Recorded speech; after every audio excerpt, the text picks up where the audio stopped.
Hahiriwe uw'Imana ya Yakobo ibereye umutabazi, amizero yiwe ari mu Mukama Imana yiwe. Amizero yiwe ari mu Mukama Imana yiwe, we yaremye ijuru n'isi, ibiyaga n'ibirimwo byose.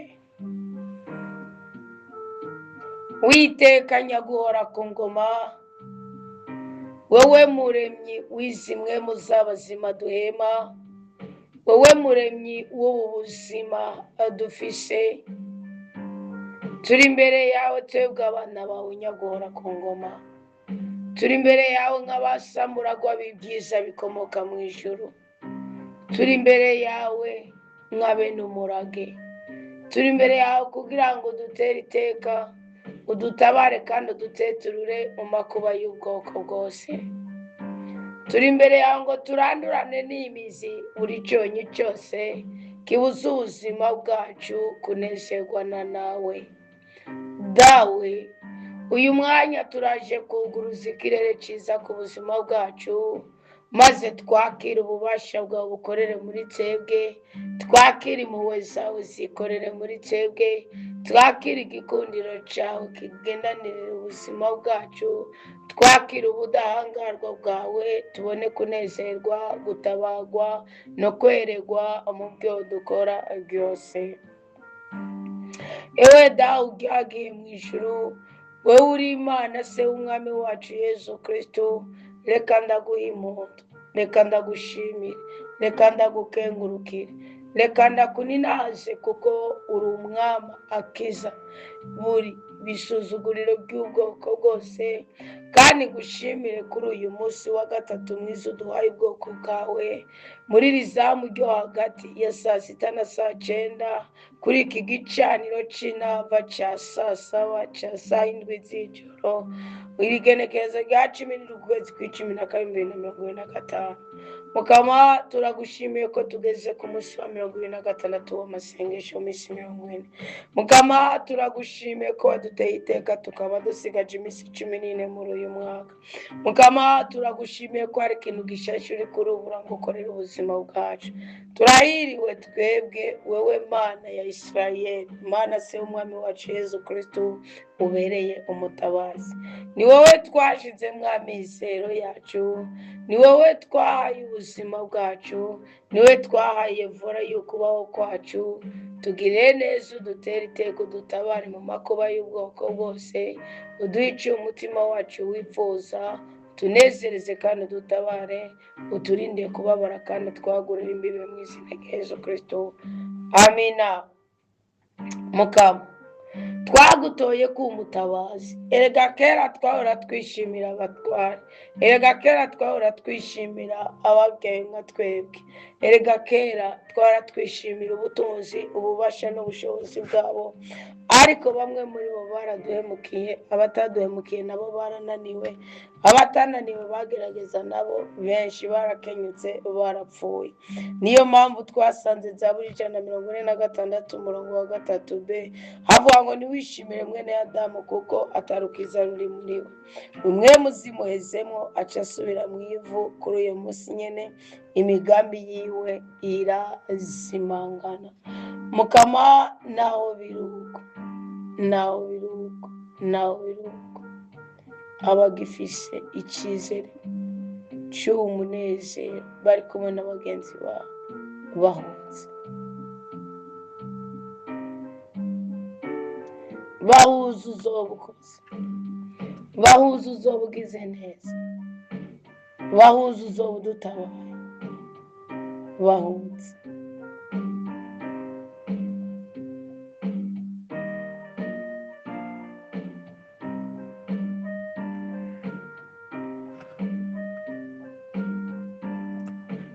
Bahuza uzoba ugize neza.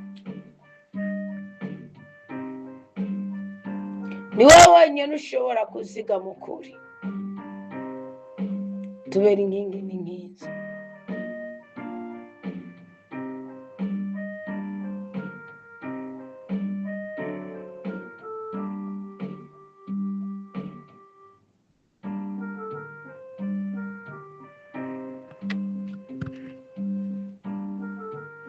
ni wowe wenyine ushobora kuburanira abacinyitswe. Umwami Imana nyagora ku ngoma, gahimbare ku buzima bwacu. Twasize ubusaswa bwacu, twaretse kumviriza ikindi kintu na kimwe usibye ijambo ryawe. Twaragusezeraniye ko tutazongera kugaragara nk'impundege. Ntituzokuryarya kimwe muri 10 turira imyenda, ntituzokuryarya kimwe muri 10 dutetura, ntituzokuryarya kimwe muri 10 dutera iteka. Iri sengesho ryo kuri iki gicaniro cya sasa, Mwami Imana, niriteturura ubuzima bwacu, niritera agahimbara amarangamutima yacu, niriteturura ubuzima bwa twebwe ubwoko bwawe, niriteturura ubuzima bw'abakobwa bawe, riteturura ubuzima bw'abahungu bawe, riteturura ubuzima bw'abakwizeye. Uwiteka nyagora ku ngoma, we Mana se umwami wacu Yesu Kristo, wowe rutare rw'ubuzima bwacu, wowe gahimbare kacu, wowe byiringiro, wowe byizigiro, wowe byishimo, wowe byiza byose, wowe ibyiza byose ibikomokako. Ahabwa icubahiro mu buzima bwacu. Uyu mwanya turi kugusenga kuko dukeneye ijambo ryawe. Uyu mwanya turi kugusenga kuko dukeneye ikintu kimwe ushobora kuvuga. Uyu mwanya turi kugusenga kuko dushaka kutabara ubuzima bwacu. Uyu mwanya turi kugusenga kuko turashaka kudutabara tugatabaruka. Turashaka ko wigizaho icyitwa amashetani, turashaka ko wigizaho icyitwa umutima mubi, turashaka ko wigizaho icyitwa guteterwa, turashaka ko wigizaho icyitwa icankiro, turashaka ko wigizaho ubukene, turashaka kukuraho burundu amadeni duheranye. Ntitwakugishije inama igihe twayasaba, abakugishije inama ntibabikoze uko babishaka. Tugirira ikigongo, twaragusezeraniye ko twamaze gusobanukirwa ikidukura kw'ibyonyi byose, dusobanukirwa ikiduteza inyatsi n'impanuka, dusobanukirwa igituma dukenyuka, dusobanukirwa igituma tubabara, dusobanukirwa igituma dutunura. Dusanga rutare ku buzima bwacu, dusanga agahimbare ku buzima bwacu. Nta kindi kintu na kimwe byavuye ko, nta kindi kintu na kimwe byakomotse ko, kiretse kutamenya ukuri kw'ijambo ryawe. Mukama Yesu Kristo, we jambo rya nyajambo, Mukama Yesu Kristo, wowe jambo rizima, Yesu we jambo ritunganye, Yesu we jambo ribohora, Yesu we jambo rikiza. Ni wowe Yesu wavuze ngo ingomwe mwese murushe kandi muremerewe ndabaruhurire. Waravuze ngo ni wowe uburanira abacinyitswa, niko Zaburi imbwira. Tuburanire Yesu, ibiducinyiza ni byinshi, hari abaduhemukiye, hari abadutaye, hari abatwesikorotse urukundo, batwesikorana n'ubuzima bwacu. Ndasengeye ku buryo bw'umwihariko shingiye muri iri jambo ryo muri Zaburi 146 umurongo w'7. Ndasenze nsengera abana b'abakobwa bahemukiwe n'abahungu, bakabahemukira babanje kubasambanya, bakabahemukira babanje kubakororesha inda babateye, bakabahemukira babanje no kubarira udufaranga, bakabahemukira babanje kubashyira mu ruzererezi, ndetse bakabahemukira babateje n'akavuyo kabo bakundanye. Amaraso ya Kristo n'abatwikire ko mufise umuvumo, amaraso ya Kristo n'abatwikire.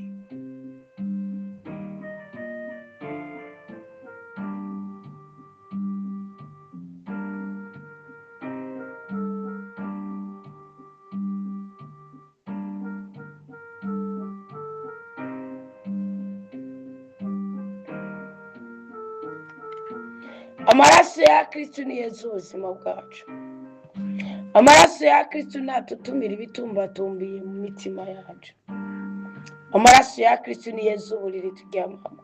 Amaraso ya Kristo Yesu amazu turyamamo.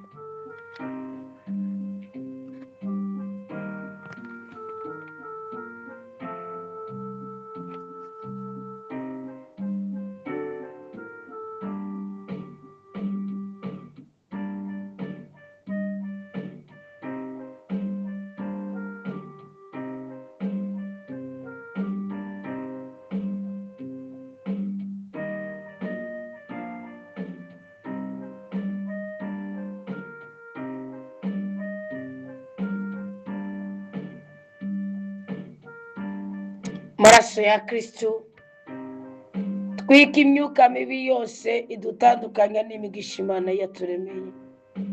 Amaraso ya Kristo naze yoza ibirenge byacu biri mu ibimeme n'umunuko.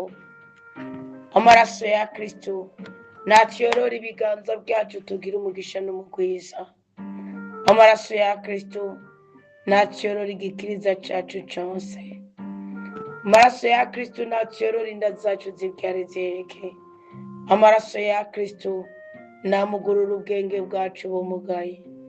Amaraso ya Kristo nadutandukanye n'icitwa inabi cyose. Amaraso ya Kristo, amaraso ya Kristo, amaraso ya Kristo nazibura imitsi yazibwe. Amaraso ya Kristo namugurure ibitugu byamugaye. Amaraso ya Kristo niyunamura ubunamitswe n'inyonza. Amaraso ya Kristo, amaraso ya Kristo natyorora ubuzima bwacu duhabwa ubuzima bunezerewe. Kama Yesu Kristo we uburanira abacinyizwa, uburanira abafise ibitero by'abarozi z'ubukozi, uburanira ababyeyi bafise imanza zibahukanije z'ubukozi, uburanira abarenganijwe amatongo z'ubukozi, uburanira abarenganijwe ibisiga by'abaso z'ubukozi. Ni wowe wivugiye ngo ni wowe w'ibyo kurya abashonje, ngo kandi ni wowe ubohora ababoshe. Tubohore Mukama, tugaburire Mukama, tuvure Mukama, duhimbare Mukama.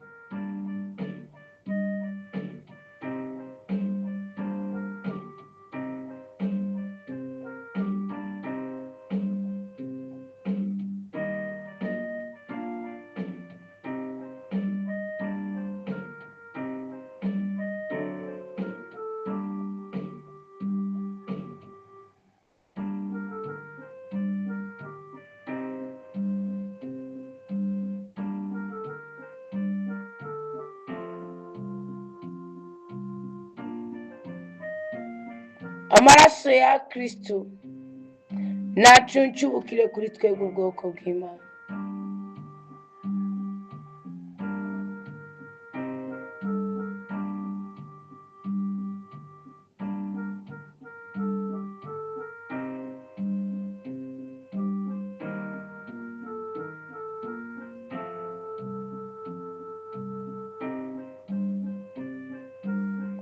Amaraso ya Kristo nakurikizira ku buzima bwacu.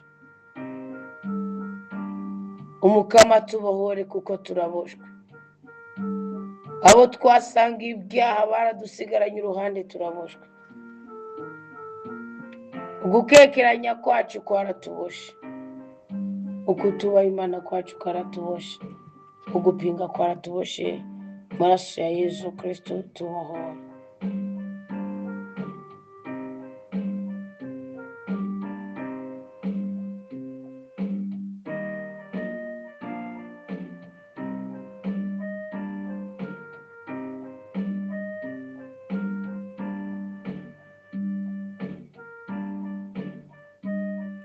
Mukama ni wowe ushoboye guhumura impumyi duhumure tubone ibyiza tugirira.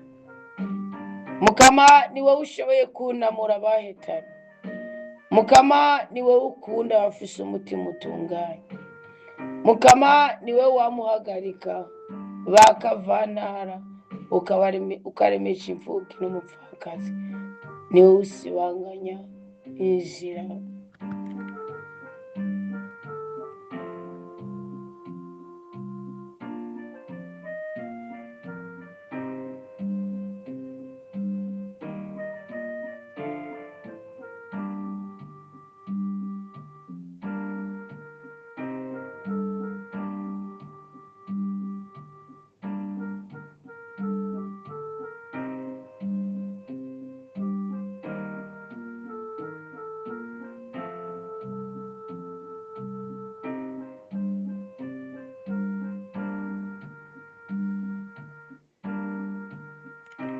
Byuri kikongo nyagora ku ngoma, uremesha bushigikiye kubw'ijambo ryawe.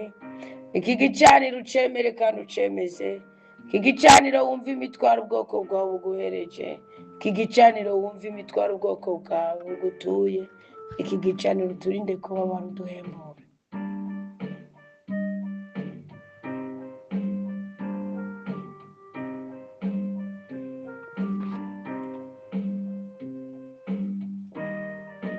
Ni wowe uzokwamura umwami w'ubuzima bwacu. Duhezagire, tugirire neza, tubohore. Shingira ku bya 10 tukugerageresha. Ushingire ku twigoro dutandukanye. Ushingire ku kumva ijambo ryawe. Tugire, ushingire kuko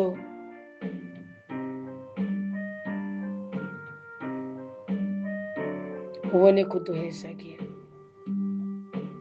Urakoze mwami w'abantu. Urakoze kuri ku kivi utabara ubwoko bwawe. Urakoze kuri ku kivi ubohora abana bawe.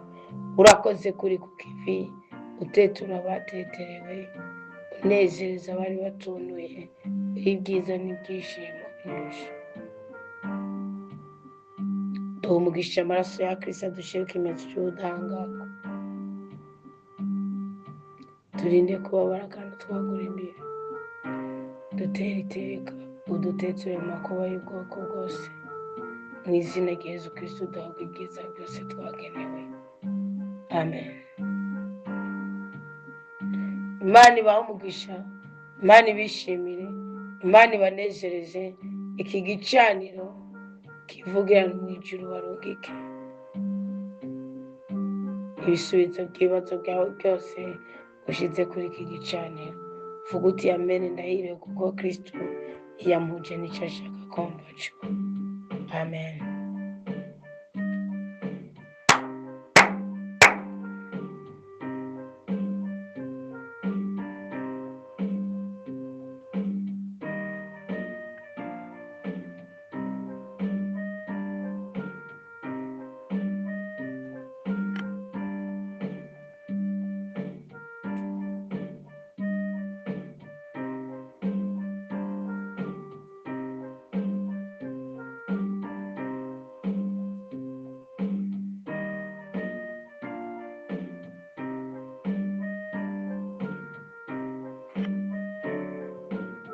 Imana wenyine amahoro iduhe umugisha kandi twishimire mu izina rya Yesu Kristo.